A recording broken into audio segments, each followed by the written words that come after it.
बिस्मिल्लाहिर्रहमानिर्रहीम। अस्सलाम वालेकुम। मैं हूं आबिद अज़ीज़। आज मैं जिस होम्योपैथिक कम्बिनेशन को डिस्क्राइब करने जा रहा हूं उसको कैंट 7 ड्रॉप्स कहा जाता है, जिसको हेमोरॉइड्स एंड एनल फिशर के नाम से भी जाना जाता है। कैंट 7 ड्रॉप्स की कंपोजिशन में जो एक्टिव इंग्रेडिएंट्स का इस्तेमाल किया गया है उसमें शामिल है aesculus hip Q, acidum nitricum 3x, aloes 3x, collinsonia 4x, ferrum phosphoricum 8x, hamamelis 1x, natrum nitricum 3x, nux vomica 4x, paeonia of 3x और प्लम्बम एसिटिकम 4x। मज़ीद डिटेल में जाने से पहले मेरी आपसे रिक्वेस्ट है कि मेरे चैनल को सब्सक्राइब कर लें, वीडियो को लाइक कर लें और बेल आइकन को प्रेस कर लें ताकि मेरी हर नई आने वाली वीडियो का नोटिफिकेशन आपको बर वक्त मिलता रहे।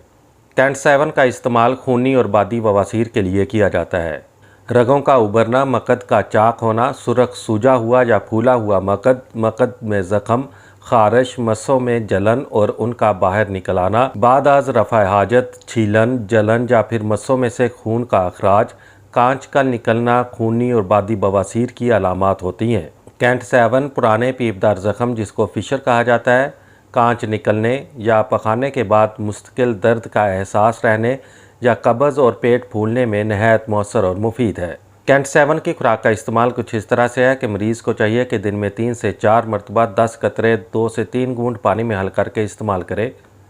कैंट 7 आपको बाज़ार से किसी भी होम्योपैथिक मेडिकल स्टोर से 30 ml की पैकिंग में बआसानी दस्तयाब हो सकती है। उम्मीद करता हूँ कि ये वीडियो आपको अच्छी लगी होगी। इसी के साथ ही नेक्स्ट वीडियो तक आबिद अज़ीज़ को इजाज़त दें। अल्लाह हाफिज़।